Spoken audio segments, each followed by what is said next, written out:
इजाजत है। Thank you sir.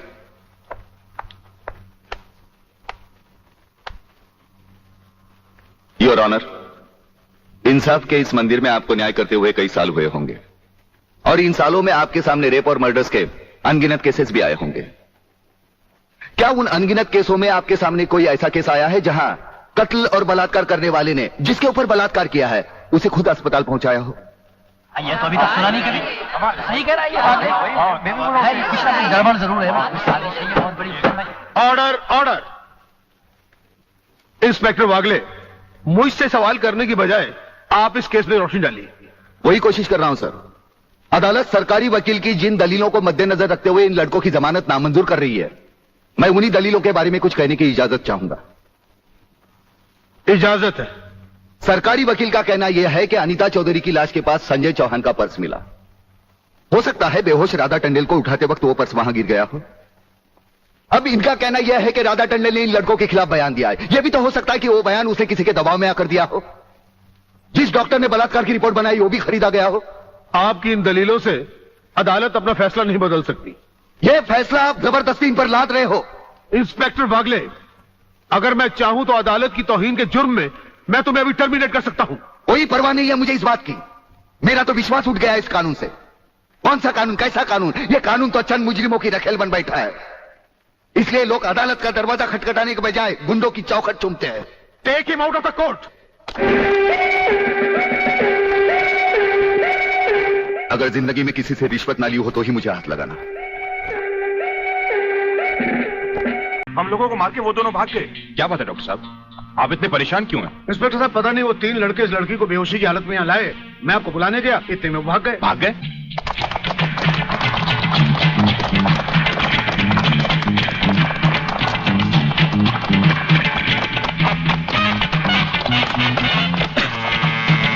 अरे जल्दी कर।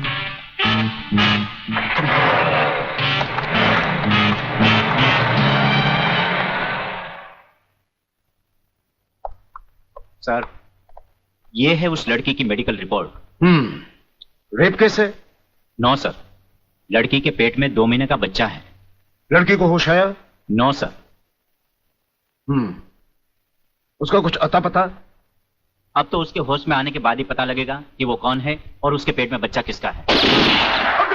अगल सेबी अगल, अरे अगल सेबी अगल। अरे बेटे, अंग्रेजी को मार गोली और हिंदी में समझा। क्या बात है? काकाश्री, पिताश्री मेरे परलोक सिधारने का प्रबंध कर रहे हैं। अरे तो वो मेरी हत्या कर। तुम जैसी कमीना औलाद को मार डालना ही बेहतर होगा। देखता हूँ आज तुम्हें कौन बचाता है। प्रलयनाथ, तुम बीच में मत बोलो जीवनलाल। इस कमीने ने आज मेरी इज्जत मिट्टी में मिला दी है। मैं इसे जान से मारू। बात क्या है? क्या किया है इसने? ये बात तुम मुझसे पूछो तो अच्छा होगा। अच्छा अच्छा, रुक जाओ, शांति करो। बेटे रसिक, चलो उठो, बताओ क्या बात है? हैं? अंकल, अंकल मैं। हाँ हाँ बोलो, डरो मत। अंकल मैं एक लड़की से मोहब्बत करते हो, यही ना? हाँ। तुम भी कमाल करते हो प्रलयनाथ। बेटे की मोहब्बत बर्दाश्त नहीं कर पाए, उसे मारने पर तो लाए। अरे मोहब्बत करना तो आजकल के नौजवानों का फैशन है। बात यह नहीं है जीवनलाल, सच तो यह है कि इसकी मोहब्बत के चक्कर में वो लड़की इसके बच्चे की मां बनने वाली। ओहो, तो इसमें कौन सी नई बात है? करवा दो शादी। और अगर लड़की अपने बराबर की नहीं है तो करवा दो एबॉर्शन। मगर जीवनलाल बात यह है। अरे यार, ऐसे मामले में बात कुछ नहीं होती, सीधी सी बात है। अगर वो लड़की नहीं मानती तो पैसे वैसे देकर अपनी जान छुड़वा लो, और अगर फिर भी नहीं मानती तो तुम्हारे लिए किसी की जान लेना कौन सी नई बात है? प्रलयनाथ, तुम तो खामखा उस लड़की के लिए अपने बेटे की जान के पीछे पड़े हो। दरअसल बात यह है जीवनलाल कि वो लड़की तुम्हारी बेटी राधा है।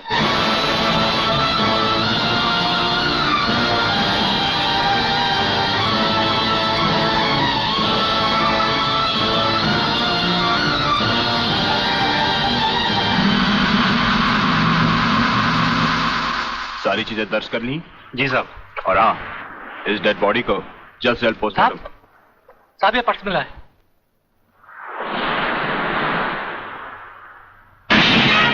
संजय आर चौहान। मेरा पर्स बीच पर या अस्पताल में गिरा है। अगर वो पुलिस को मिल गया तो कहीं हम फंस ना जाए। नहीं यार, अरे जब हम लोगों ने कुछ बुरा किया ही नहीं है तो हम फंस क्यों जाएंगे? अरे मैंने पहले ही कहा था कि इस चक्कर में मत पड़ो, उल्टे फंसेंगे। लेकिन मेरी सुनी किसने थी? मैं कहती हूँ डर डर के कब तक ये बात सबसे छुपाते रहोगे। चलो माँ जी को सब सच बता देते हैं, सब ठीक हो जाएगा।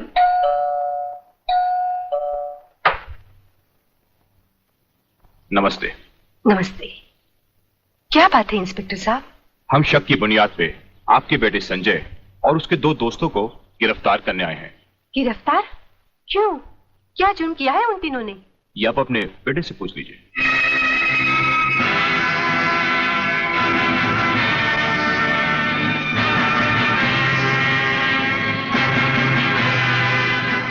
वाह गोटिया वाह, क्या खुशखबरी लाया है। डीआईजी रुद्र प्रताप का बेटा पुलिस के फंदे में।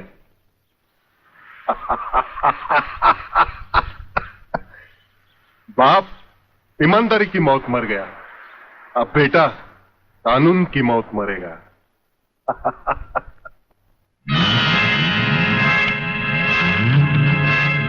गोटिया आप देखना, मैं इस चश्मदीद गवाह को ऐसी मौत मारूंगा कि उसकी आंखें मुझे पहचानने से पहले ही बंद हो जाएगी। तुम उस डॉक्टर को खरीद लो और रिपोर्ट तैयार करवाओ जो मैं चाहता हूं। यह समय सोचने का नहीं है बेटी, यह हम दोनों की जिंदगी और मौत का सवाल है। पिताजी, पुलिस पूछेगी तो मैं क्या बताऊंगी, किसका नाम लूंगी? पुलिस को तुम ये बताना कि तुम्हारे साथ बलात्कार हुआ है। हाँ बेटी, बलात्कार। प्रलयनाथ की प्रलय से बचने का ये एक ही तरीका है। तुम उन्हीं 3 लड़कों का नाम पुलिस को बता देना जिन्होंने तुम्हें अस्पताल पहुंचाया है। पिताजी, लगता है पापियों के साथ रहकर आपका दिमाग भी उन्हीं की तरह हो गया है। आप ये कह रहे हैं मैं उन लड़कों को फांसी के फंदे तक पहुंचा दूं जिन्होंने मेरी जिंदगी बचाई? नहीं पिताजी, मैं ऐसा हरगिज नहीं करूंगी, हरगिज नहीं करूंगी। बेटी, इतिहास गवाह है, आदमी ने अपनी जान को बचाने के लिए अपने ही भाइयों की लाशों को कुचला है। ये दुनिया का नियम है बेटी। फिर वो तीनों हमारे लगते भी क्या हैं? अगर उन्हें फांसी लग भी गई तो हमारा क्या जाएगा? बेटी, उन लोगों की जिंदगी से कहीं ज्यादा कीमती हमारी जिंदगी है। पुलिस को वही बताना जो मैंने तुम्हें कहा है। मगर गुप्ता जी, किसी के सपने पूरे करने के लिए किसी के अरमानों का गला तो नहीं घोटना चाहिए। ये पाप है। राधा तो प्रेग्नेंट है और आपने पैसे के लिए उसके बलात्कार की गलत रिपोर्ट तैयार कर दी। तुम मेरे सीनियर हो या मैं तुम्हारा सीनियर, पेशे का सबक मुझे मत सिखाओ, समझे? सीनियर और जूनियर का मतलब ये तो नहीं सर कि आप कुछ भी करें और मैं चुपचाप देखता रहूं। ऐसा कभी नहीं होगा। मैं आपकी गलत रिपोर्ट पर हरगिज साइन नहीं करूंगा जो उन 3 निर्दोषों को फांसी के फंदे तक पहुंचा दे। डॉक्टर सिन्हा, आज से 5 साल पहले डॉक्टर श्रीवास्तव ने इसी तरह की एक गलत रिपोर्ट पर साइन करने से इनकार कर दिया था। गुंडा स्वामी के आदमियों ने उसे 6ठी मंजिल से नीचे फेंक दिया और पुलिस ने उसकी मौत को आत्महत्या समझकर उसकी फाइल हमेशा हमेशा के लिए बंद कर दी। अगर तुम भी उसी राह पर चलना चाहते हो तो एज यू विश। इंस्पेक्टर साहब, इंस्पेक्टर साहब, मैं कहती हूँ ये कहाँ का न्याय है? कैसा कानून है जो 3 मासूमों को सोचे समझे बिना हवालात में बंद कर दिया? मैं पूछती हूँ क्या हो गया है इस देश के कानून को? अगर पुलिस वाले इस तरह पुलिस स्टेशन में सोते रहे तो निर्दोष लोग जेल में नहीं जाएंगे तो कहाँ जाएंगे? उठो। कौन तुम? नींद की गोली खाकर सोया है या गांजे की? दिखता नहीं क्या? लड़की हूँ मैं, आलोक की बहन, जिसे तुम्हारे कोई बहादुर इंस्पेक्टर ने बलात्कार के जुर्म में पकड़ा है। कहाँ है वो इंस्पेक्टर? मैं उससे मिलना चाहती हूँ। सलाम साहब। साहब? अच्छा, तो आप ही है वो साहब। मैं पूछती हूँ तुम पुलिस वालों को हुआ क्या है जो गुनहगार को निर्दोष और निर्दोष को गुनहगार समझ लेते हैं? सुना था कानून अंधा होता है, मगर तुम्हें तो भगवान ने एक नहीं 2 आंखें दी है और वो भी चील की तरह मोटी मोटी। क्या वो तीनों तुमको किसी भी तरह से बदमाश लगते हैं? अरे मेरा भाई आलोक, वो तो किसी लड़की से बात करते हुए भी कांपता है, वो किसी पे बलात्कार क्या करेगा? खाक। वागले बेटे, ये तो लाल मिर्च है तीखी तीखी। हाथ लगाओ तो हाथ चले, मुंह लगाओ तो मुंह चले, दिल लगाओ तो दिल चले। ये तेरी बीवी बनने के लायक है। अरे इस तरह घूर घूर के क्या देख रहे हो? पहले कभी लड़की नहीं देखी क्या? लड़कियां तो बहुत देखी, लेकिन तेरे जैसे तीखी पहली बार देखी। क्या तीखी? क्या नाम है तुम्हारा? शांति शांति शांति शांति शांति शांति। वाह, क्या कमाल का नाम रखा है चुन के माँ बाप ने, शांति, जो इस देवी के चेहरे और जुबान से शहद की तरह टपक रही है। हाँ? हंस क्या रहे हो दांत निकाल कर? मुझे अपने भाइयों से मिलना है। हवलदार, मिलने दो इसे। साहब, उन तीनों को अस्पताल ले गए हैं शिनाख्त के लिए। संजय चौहान, आलोक वर्मा और अली खान, यही वो 3 लड़के हैं जो आपको अस्पताल में छोड़कर भाग गए थे। क्या इन्होंने आपके साथ बलात्कार किया?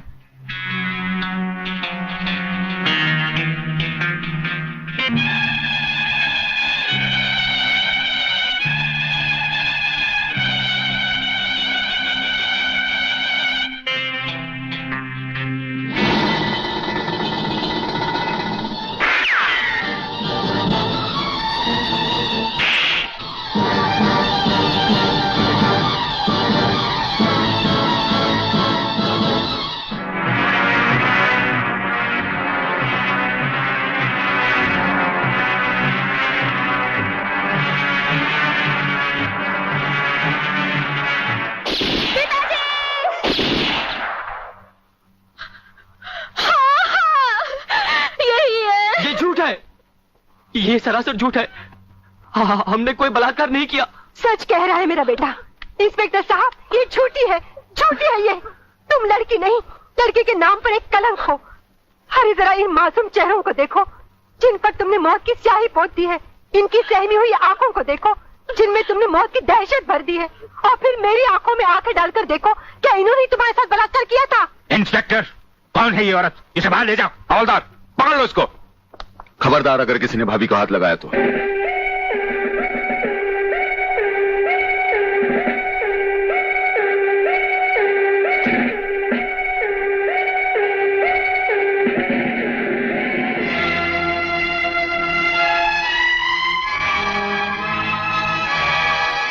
इंस्पेक्टर फादले, आप जानबूझकर अनजान बन रहे हैं।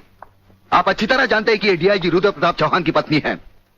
याद है डीआईजी रुद्र प्रताप चौहान, जिनके अंतिम संस्कार पर आपने लंबा चौड़ा भाषण झाड़ दिया था, जो आज भी हम पुलिस डिपार्टमेंट के लिए आदर्श है, उनकी पत्नी है। तो ये भी किसी मामूली आदमी की बेटी नहीं है।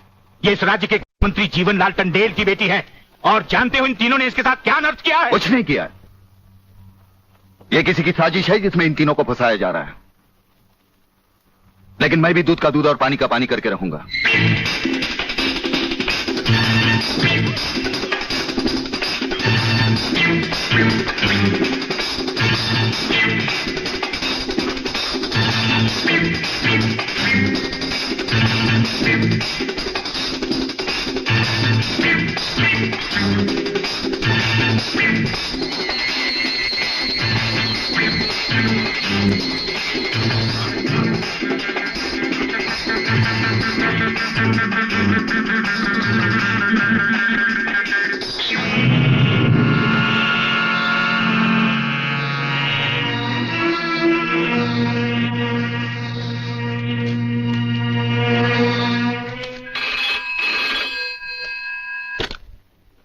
Hariprasad speaking.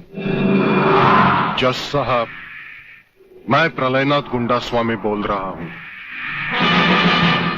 Your honour, dancer miss Anita Chaudhary की लाश का समुद्र के उसी किनारे से मिलना और उसी जगह से राधा टंडेल के कपड़े और सैंडलों का मिलना, इंस्पेक्टर वागले को मिली हुई गोली और अनीता चौधरी के पेट से निकली हुई गोलियों का एक ही रिवॉल्वर से चला होना और उस रिवॉल्वर पर किसी और की उंगलियों के निशान होना, यह साबित करता है कि इस केस में किसी और का भी हाथ हो सकता है। इसलिए जब तक ये बातें खुलकर अदालत के सामने नहीं आती, मैं अदालत से दरख्वास्त करूंगा कि इन तीनों की जमानत मंजूर कर ली जाए। योर ऑनर, मेरे फाजिल दोस्त ने बड़ी आसानी के साथ कह दिया कि इस केस में किसी और का हाथ भी हो सकता है। लेकिन ये बात कहते हुए मेरे फाजिल दोस्त भूल गए कि अनीता चौधरी की लाश के पास संजय चौहान का पर्स भी मिला है। Your honour, miss Radha Tandel जिनके साथ बलात्कार हुआ, उन्होंने अस्पताल में पुलिस इंस्पेक्टर के सामने इन तीनों की शनाख्त की है। योर ऑनर, इसके अलावा डॉक्टर गुप्ता की रिपोर्ट मौजूद है। इन तमाम बातों से जाहिर है योर ऑनर कि रेप और मर्डर इन्हीं तीनों ने एक साथ मिलकर किया है। लिहाजा मेरी कोर्ट से गुजारिश है कि इनकी जमानत किसी भी कीमत पर मंजूर नहीं की जाए। सरकारी वकील की दलीलों को मद्देनजर रखते हुए यह अदालत संजय चौहान, आलोक वर्मा और अली खान की जमानत नामंजूर करती है और इन्हें पुलिस की हिरासत में रखने का हुक्म देती है।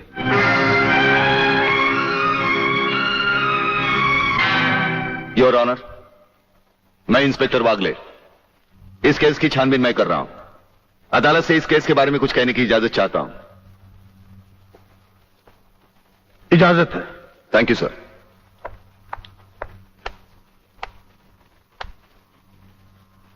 योर ऑनर, इंसाफ के इस मंदिर में आपको न्याय करते हुए कई साल हुए होंगे और इन सालों में आपके सामने रेप और मर्डर्स के अनगिनत केसेस भी आए होंगे। क्या उन अनगिनत केसों में आपके सामने कोई ऐसा केस आया है जहां कत्ल और बलात्कार करने वाले ने जिसके ऊपर बलात्कार किया है उसे खुद अस्पताल पहुंचाया हो? ये तो अभी तक सुना नहीं कभी।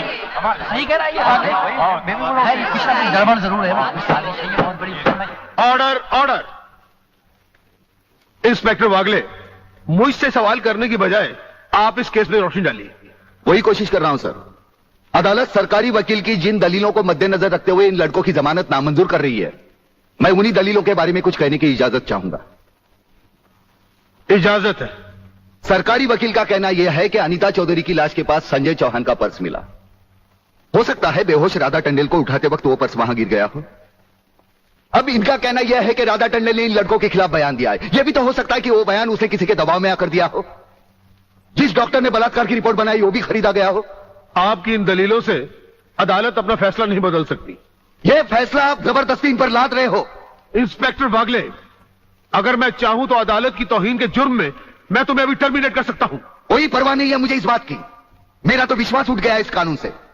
कौन सा कानून, कैसा कानून? यह कानून तो चंद मुजरिमों की रखेल बन बैठा है।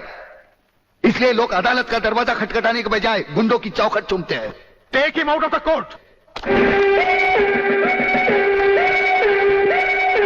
अगर जिंदगी में किसी से रिश्वत ना ली हो तो ही मुझे हाथ लगाना।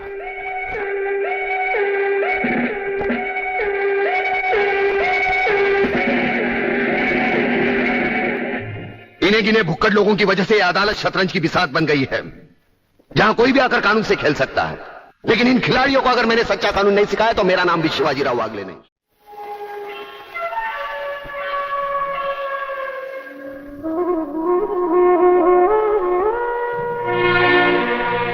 नहीं यार, इस तरह तो हिम्मत हार के हम बिना फांसी के ही मर जाएंगे।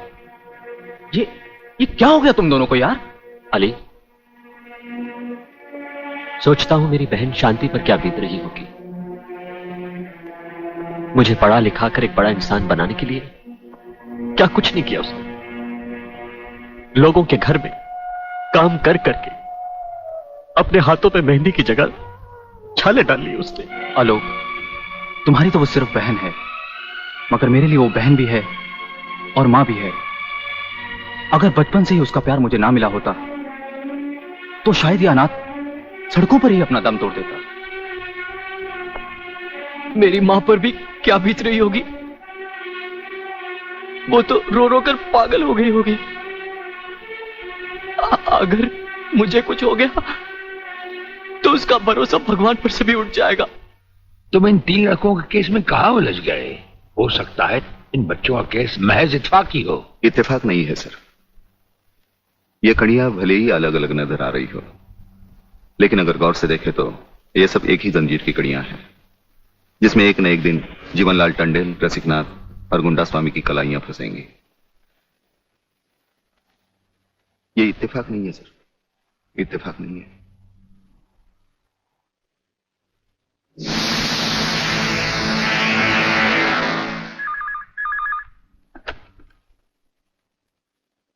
हेलो सर, मैं तुम्हारी आवाज अच्छी तरह पहचानता हूं जेलर। तुम वहां से कुछ नहीं बोलोगे, सिर्फ सुनो, क्योंकि जब से तुम्हारी जेल में सूर्यदेव सिंह आया है तुम्हारी दीवारों के भी कान हो गए हैं। मुझे वागले और उसकी मीटिंग का पता चल चुका है। वो 3 लौंडों के केस की सीढ़ी बनाकर मुझ तक पहुंचे, उसके पहले उसकी सीढ़ी के हर डंडे को काटकर फेंक दूंगा मैं। सुनो जी। मुन्ना और उसके खतरनाक खूनी साथियों को आज रात को पुलिस की वर्दी में जेल से बाहर निकाल दो और उनको समझा दो पुलिस स्टेशन जाकर उन तीनों लड़कों का बेल आत्महत्या के नाम पर फाड़ दें।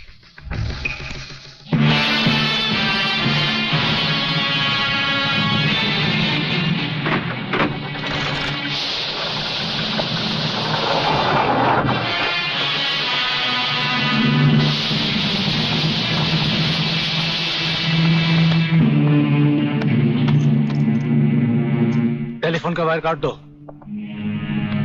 अब इसे बांध दो।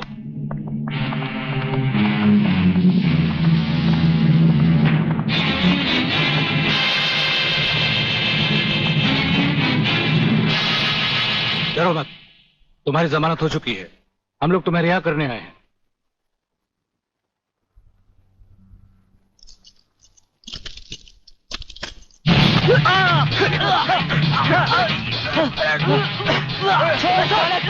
छोड़